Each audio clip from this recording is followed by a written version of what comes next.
Vincent manages the vanilla project. Vanilla is considered the most expensive spice in the whole world.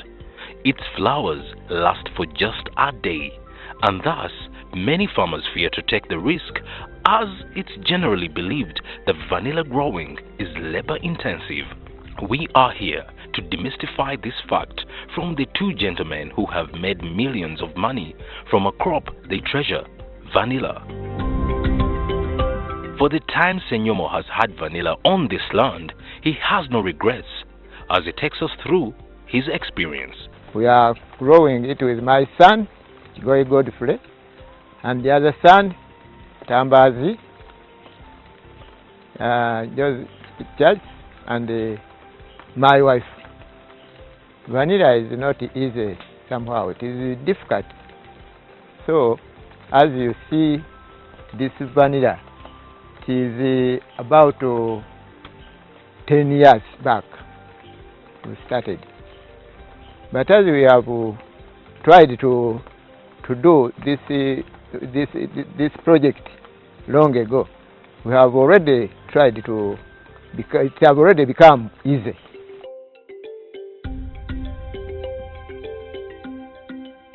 Joined by his son Mr. Godfrey Chigoye, the vanilla farm has been put to another level.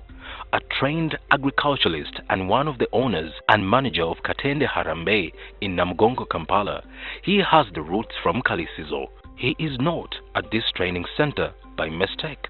You are welcome to our garden. I'm Godfrey Chigoye by name. I cannot hesitate to say I'm a vanilla grower. I'm a commercial farmer. We are commercial farmers. In fact, I was born in a farming family. I got school fees from farming. I remember my first time going to Kampala. It is this very dear dad who took me to Kampala. I cannot forget that very day. He was taking tomatoes to Kampala. And I told him, please, Dad, I have to go to Kampala with you today. He said, okay, you go. But will you manage? I managed, but I got some problems on the way. But at least I reached, I saw Kampala. When I came back, I said, I'm from Kampala. Okay, right. I didn't know that I would work in Kampala. After a well-spent morning at the vanilla farm in Kalisizo, we believe this crop is worth the try. It's not as hard as it has always been assumed. Mr. Kigoye takes us through the technicalities of vanilla growing. Vanilla is a plant that cannot stand on its own. If you are to grow vanilla, first thing you need to have land. 2, you need to have shade. 3, you need to plan for water, because this is a plant that needs a lot of water. Though it needs some kind of drought during the flowering. It needs to stake. We need to stake. You can use different types. Like as we talk here, we have ficus trees, emituba, and this so-called divinoa. After staking it, it grows. In fact, it takes like 4 to 5 years.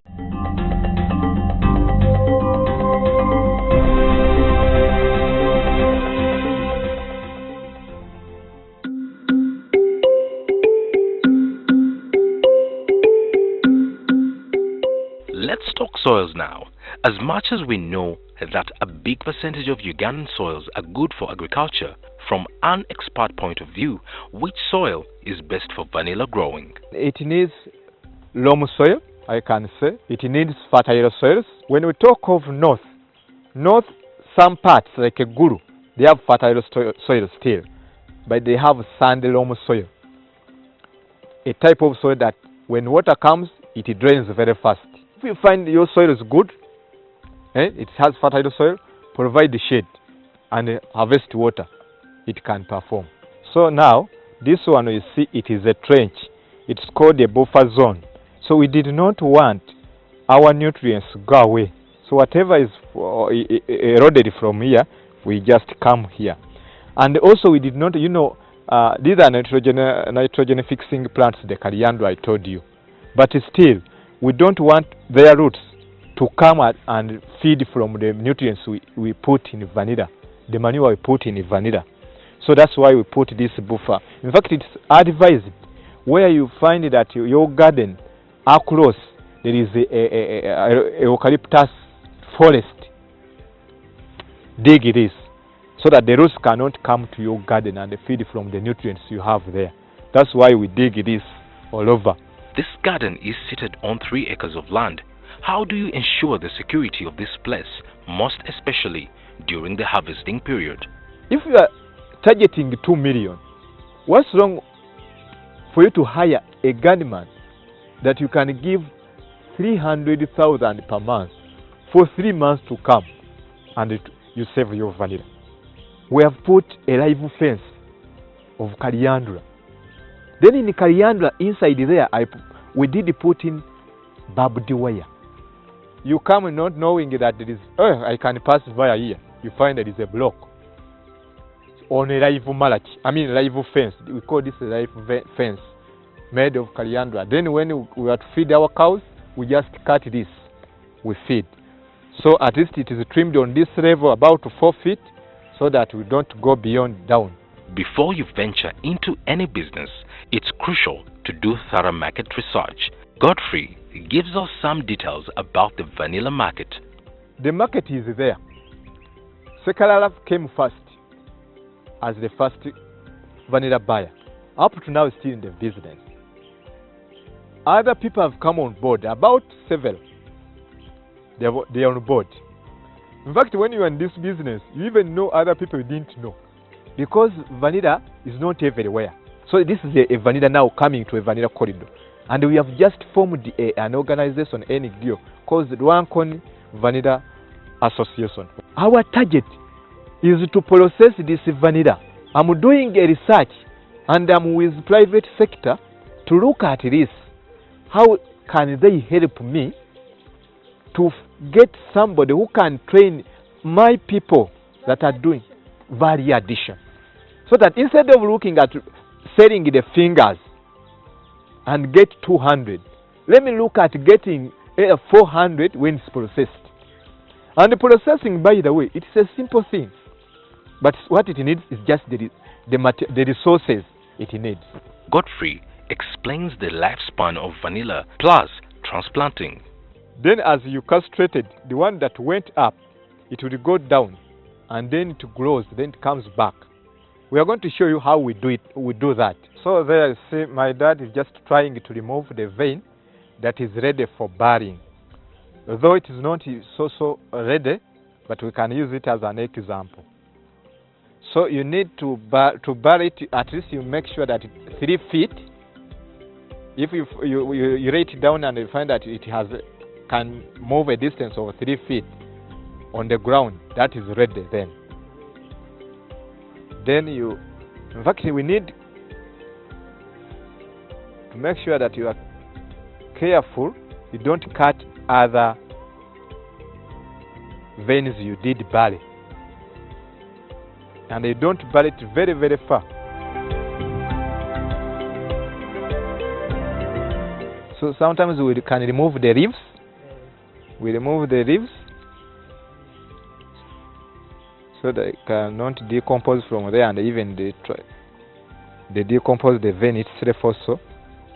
So you buy only 1 foot. That's enough. So you see now is trying to, next season, we put it there just to a support where it is going to grow from. So you direct it where it will just grow, and then use the support, it will just go up. Next year when it comes back, we shall just cut this one. When vanilla comes from up and then rests on this during the drought, it will not burn. In fact, some veins they do burn when they hand on, like when it comes and then goes maybe in touch on the soil or on the grass that is there. When it shines and then it hits the grass, that very heat, it burns the vanilla. But when it comes and lies on this, like here, like this, even if it burns, this one cannot generate heat that can burn this vanilla. So that's why we put this malagala.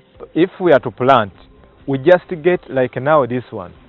This is a sucker or a vine that grow grew from another sucker. It came from there. So these are things we just pluck it out and then we take it for planting. So it came from this one, which is not yet given us even vanilla.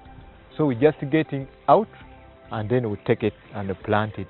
So we call them unwanted suckers. It's advisable that you plant a vine that is about, if you have, is about 7 feet.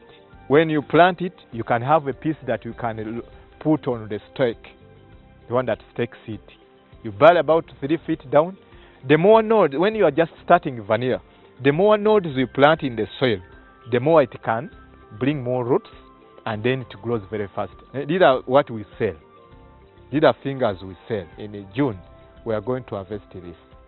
We expect, like now, here we expect about like 300 grams. On just one vein, how many grams? About 1 kilo. It has even more than one.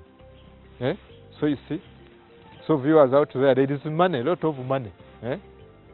One plant, we ate money from this. You see here, money was 8, and this is finished. These are all the vines we remove so that we give other vanillas to come, to have space. Those are the ones I told you.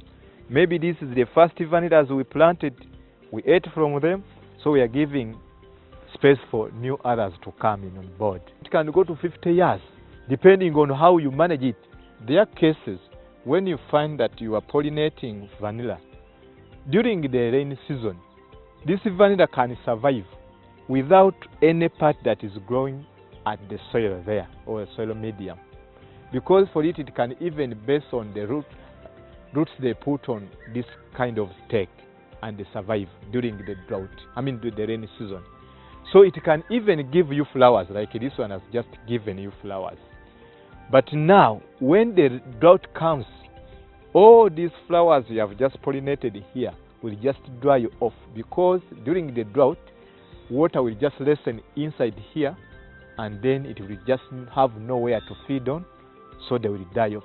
And during that time, when it's growing, it needs a lot of water, as I told you, because this fruit to grow bigger, it needs more water. In fact, this is water we sell inside there. Amidst all the success, of course, one can't rule out the challenges. Godfrey and family have faced these too. In fact, the challenge is maintaining the fertility, because this thing, sometimes it is in the garden for more than 50 years. What does that mean? It means it keeps coming. As you see it coming, you bury, it goes up. It keeps consuming the fertility of the soil that is there. So you need to keep adding. Then water. Water is also a challenge. During the drought, there is a lot of scarcity of water. So you need to plan.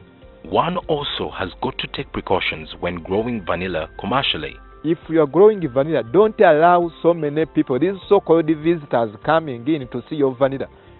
Some of them, they are thieves. They are just trying to know where the good vanilla is, where they can go and pick at night and go get money.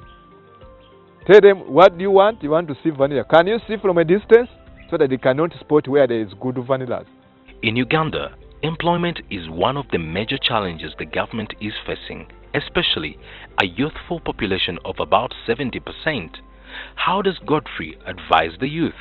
Venture into things that you know that not so many people are doing.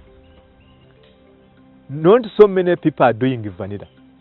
That means when you come to the market, you are few. When you talk about plant vanilla, it takes you said 5 years. No. I cannot do. And you find him on the streets. 1 year has gone. He's still up, submitting papers. 2nd year has gone, submitting papers here and there. Another year has gone. Even if you are renting, in a backyard, tell that landlord of yours, please, I'm going to put a flower here. Can you allow? Then you put a quinoa, you put it like a vanilla. What type of flower is that? That's a new flower that has just come. Even if vanilla goes to 20,000, and you have a plant that can give you 30 kilograms, you are done. And in Uganda, I haven't seen a plant that can give you that much. Farming is made so easy when you interact with experts in the business, and the good news is they are willing to share their knowledge. So why not embrace this chance and take Uganda to another level? Next week on Seeds of Gold, we bring you yet another motivating farmer who has taken farming to the next level. He is a big exporter. Keep watching.